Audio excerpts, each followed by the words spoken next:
In Session, In Depth. Quick return for lawmakers at the state capitol with the next big round of fireworks still to come in the second special session. Thank you for joining us for In Session In Depth. Josh Hinkle has the morning off. Lawmakers will gather again on Tuesday in both chambers of the Texas legislature. Governor Rick Perry called on lawmakers to find a way to pay for transportation infrastructure and create a life sentence with parole for 17-year-olds convicted of capital murder. But their work on new abortion regulations gaining the most attention. They would bar abortions after 20 weeks unless it would harm the woman's health.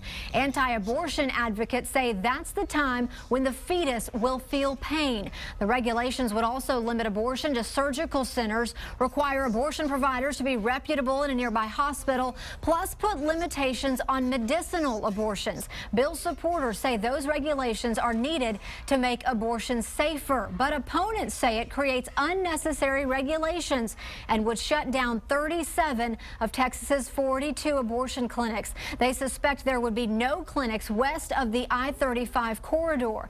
A Democratic filibuster killed the abortion plans in the previous special session. This time, Republicans say they will get the bill passed. The Texas House of Representatives will take the lead on the abortion regulations, which means they will likely vote on it first. They held their first public hearing last week, and after those hearings, the House will vote on the bill before it goes to the Senate. Then the House will have a final say. Several members of the legislature expect the abortion bills to go through in the next couple weeks. The response as lawmakers take on those abortion restrictions heated, to say the least. Protesters on both sides of the issue packing the Capitol. Abortion rights supporters filling the grounds as a special session got underway Monday. We wanted to know if their efforts will even make a difference in the end. Clearly, the Republicans have the numbers in both the House and the Senate for the bill to pass. That's former Democratic State Representative Sherry Greenberg, now with the LBJ School of Public Affairs. But she also says efforts from critics of the bill are not wasted because the wording in the bill could still be tweaked.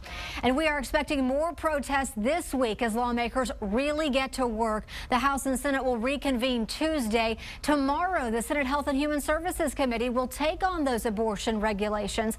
Last Tuesday, thousands signed up to speak for and against the bills at the House hearing. But debate cut off around midnight, meaning many didn't get a chance to speak.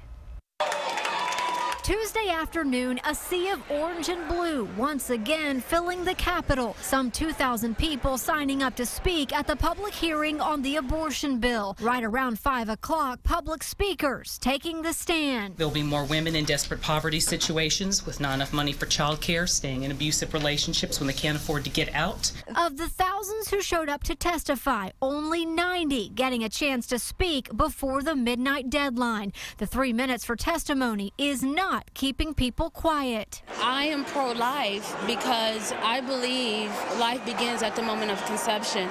I didn't know that then because, you know, as a 16-year-old, I was taught that if it's an inconvenience, you deal with it. You go, you have an abortion. That's what I was taught. Taking all of the clinics down to about 5 to support the entire populace of Texas is just inconceivable.